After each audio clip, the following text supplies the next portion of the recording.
British के political system के इस सीरीज में आज हम मोनार्क डिस्कस करेंगे। आज की इस वीडियो में हम सबसे पहले किंग और क्राउन में क्या डिफरेंस है वो डिस्कस करेंगे। उसके बाद हम मोनार्क के फंक्शंस और पावर डिस्कस करेंगे और फिर हम डिस्कस करेंगे कि किस तरह ब्रिटिश में एक मोनार्क दूसरे मोनार्क को रिप्लेस करता है। और एंड में हम पब्लिक परसेप्शन डिस्कस करेंगे मोनार्की के बारे में कि क्या लोग इसे सपोर्ट करते हैं या क्रिटिसाइज करते हैं। तो वीडियो एंड तक जरूर देखिएगा।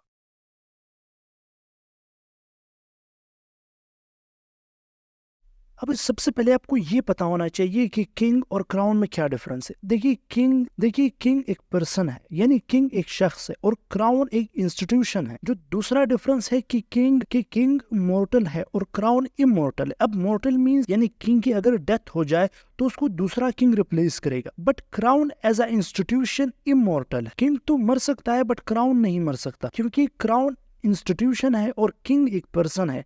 अगर एक पर्सन की डेथ हो जाए तो दूसरा किंग उसको रिप्लेस कर देगा। तो ये दूसरा डिफरेंस, तो ये दूसरा बेसिक डिफरेंस। थर्ड जो डिफरेंस है वो है कि किंग पार्ट है क्राउन का, यानी king is a part of crown और क्राउन कंसिस्ट करता है पार्लियामेंट, मिनिस्टर्स और किंग, यानी ये तीनों मिलकर क्राउन बनाते हैं और किंग भी उसी में से एक पार्ट है क्राउन का। और लास्ट डिफरेंस है कि किंग के पास जितने भी पावर है, यानी वो जितने भी पावर्स को यूज कर रहे हैं वो क्राउन ने उससे दिए हैं। तो ये एक बेसिक डिफरेंस आप जरूर याद रखें। अब नेक्स्ट है कि ब्रिटिश की किंग या क्वीन को डिस्कस करने से पहले आपको ये याद रखना चाहिए कि मोनार्की के मेन दो टाइप्स होते हैं, एक एब्सोल्यूट मोनार्की और एक constitutional monarchy. Absolute monarchy means कि मोनार्क के पास एब्सोल्यूट पावर होता है, यानी जितने भी पावर्स होते हैं वो सब मोनार्क के पास। बट कॉन्स्टिट्यूशनल मोनार्की में मोनार्क अपना पावर पार्लियामेंट को दे देता है और कॉन्स्टिट्यूशनल मोनार्की में मोनार्क सिर्फ वो एक सिंबॉलिक और सेरेमोनियल हेड होता है। अभी यहाँ पर अगर हम हिस्टोरिकल बैकग्राउंड देख ले, यानी अगर ब्रिटिश की हम हिस्ट्री देख ले, तो ब्रिटिश में एब्सोल्यूट मोनार्की थी, बट वक्त गुजरने के साथ वो एब्सोल्यूट मोनार्की कॉन्स्टिट्यूशनल मोनार्की में कन्वर्ट हुई और ब्रिटिश में अब कॉन्स्टिट्यूशनल मोनार्की है, जिसमें मोनार्क सिर्फ सेरेमोनियल हेड है और जितने भी पावर है वो सारे पावर्स अब पार्लियामेंट के पास है। तो ये पॉइंट आपने जरूर याद रखा। अब ब्रिटिश पॉलिटिकल सिस्टम में मोनार्क यानी किंग और क्वीन के पास कौन से पावर है वो डिस्कस करते हैं। तो इनमें सबसे पहला पावर है अप्रूवल ऑफ बिल। देखिए, अगर हाउस ऑफ कॉमन से और हाउस ऑफ लॉर्ड्स से कोई भी बिल पास हो जाए तो उस बिल को लॉ बनने के लिए मोनार्क का अप्रूवल जरूरी है, बट ये एक सेरेमोनियल पावर है मोनार्क के पास, यानी मोनार्क किसी भी बिल को रोक नहीं सकता।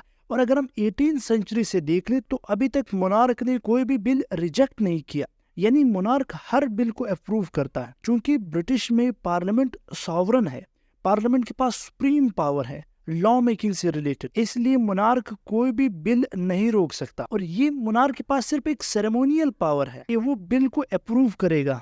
अब ब्रिटिश पॉलिटिकल सिस्टम में मोनार्क के पास जो नेक्स्ट पावर है वो है अपॉइंटिंग द प्राइम मिनिस्टर, यानी मोनार्क ही प्राइम मिनिस्टर को अपॉइंट करता है। अब प्राइम मिनिस्टर को अपॉइंट कैसे किया जाता है? देखिए, चूंकि ब्रिटिश में पार्लियामेंट्री फॉर्म ऑफ डेमोक्रेसी है, पार्लियामेंट्री फॉर्म ऑफ डेमोक्रेसी के अकॉर्डिंग जिस पार्टी के भी पार्लियामेंट में मेजोरिटी होगी प्राइम मिनिस्टर भी उसी का होगा, यानी प्राइम मिनिस्टर उसी पार्टी का मेंबर होगा जिस पार्टी की पार्लियामेंट में मेजोरिटी होगी।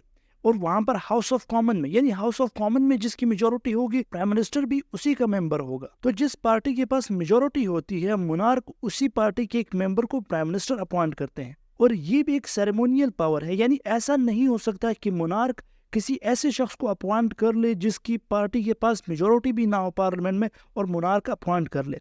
मोनार्क ऐसा नहीं कर सकता, यानी किंग और क्वीन ऐसा नहीं कर सकते। सिर्फ उसी पार्टी के मेंबर्स को अपॉइंट किया जा सकता है एज अ प्राइम मिनिस्टर जिसके पास मेजोरिटी हो। नेक्स्ट जो सेरेमोनियल पावर है किंग और क्वीन का वो है डिसॉल्विंग द पार्लियामेंट, यानी किंग या क्वीन के पास ये पावर है कि वो पार्लियामेंट को डिसॉल्व कर सकते हैं, बट यहाँ पर कंडीशन है, वो उस कंडीशन में कर सकते हैं जब प्राइम मिनिस्टर उन्हें एडवाइस करे। यानी प्राइम मिनिस्टर जब तक एडवाइस ना करे, किंग और क्वीन के पास ये अथॉरिटी नहीं है कि वो पार्लियामेंट को डिसॉल्व कर सकते हैं। सिर्फ तभी वो पार्लियामेंट को डिसॉल्व कर सकते हैं जब प्राइम मिनिस्टर उन्हें एडवाइस। और ये भी मोनार्क के पास सिर्फ एक सेरेमोनियल पावर है। अब नेक्स्ट जो फंक्शन है मोनार्क का वो है इंटरनेशनल रिप्रेजेंटेशन। देखिए, अगर कोई भी इवेंट हो तो यूके को रिप्रेजेंट करने के लिए मोनार्क वहां पर जा सकता है, यानी यूके के रिप्रेजेंटेशन के लिए मोनार्क जा सकता है किसी भी ग्लोबल इवेंट में। और वहां पर अगर कोई निगोसिएशन हो रही है उन निगोसिएशन में पार्टिसिपेट कर सकता है।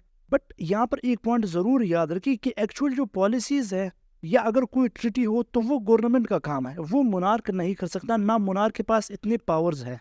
अब नेक्स्ट और लास्ट के मोनार्क कमांडर इन चीफ है आर्म्ड फोर्सेस का। अब ये भी एक सेरेमोनियल है, यानी monarch ceremonial commander in chief है यूके आर्म्ड फोर्सेस का। अब आर्म्ड फोर्सेस का जो रियल कंट्रोल है या जो रियल डिसीजन मेकिंग की पावर है वो किसके पास है? वो प्राइम मिनिस्टर के पास और डिफेंस मिनिस्टर के पास। मोनार्क सिर्फ सेरेमोनियल कमांडर इन चीफ है, एक्चुअल में जो पावर्स है वो मोनार्क के पास नहीं है, यानी किंग और क्वीन के पास नहीं है। अब नेक्स्ट है कि सक्सेशन, यानी एक किंग या क्वीन दूसरे किंग या क्वीन को कैसे रिप्लेस करेंगे। ये जो रिप्लेस का प्रोसीजर है ये किस तरह होता है? तो करंटली जो सक्सेशन है ब्रिटिश मोनार्की में 3 चीजें उसे डिटरमाइन करती है। एक हेरिडिटरी प्रिंसिपल, दूसरा कॉन्स्टिट्यूशनल रूल्स, तीसरा पार्लियामेंट्री एक्ट। यानी इन तीनों को मद्देनजर रखते हुए एक ब्रिटिश किंग या क्वीन दूसरे को रिप्लेस कर सकता। अब अगर हम हिस्ट्री में देख लें कि हिस्ट्री में किस तरह एक मोनार्क दूसरे मोनार्क को रिप्लेस करता था, तो हिस्ट्री में हमें ये कंसेप्ट देखने को नहीं मिलता। हिस्ट्री में एक सेपरेट कंसेप्ट, हिस्ट्री में कुछ यूं कंसेप्ट था कि अगर एक मोनार्क की डेथ हो जाए तो फिर नेक्स्ट जो मोनार्क यानी नेक्स्ट जो किंग होता था वो उसका मेनली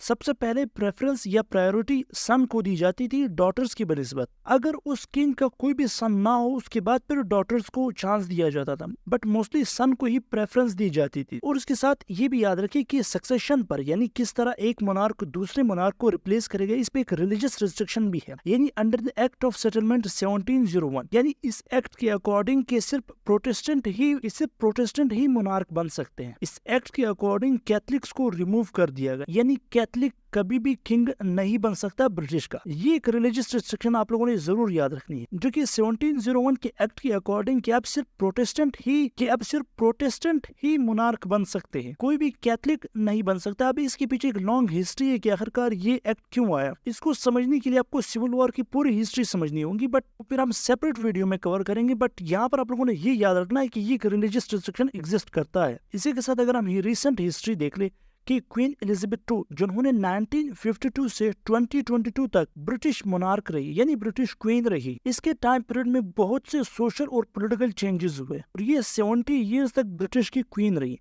इनकी डेथ के बाद अब रिसेंट जो किंग है वो है किंग चार्ल्स III, जो कि 2022 के बाद किंग बने हैं और अभी तक ब्रिटिश के किंग है।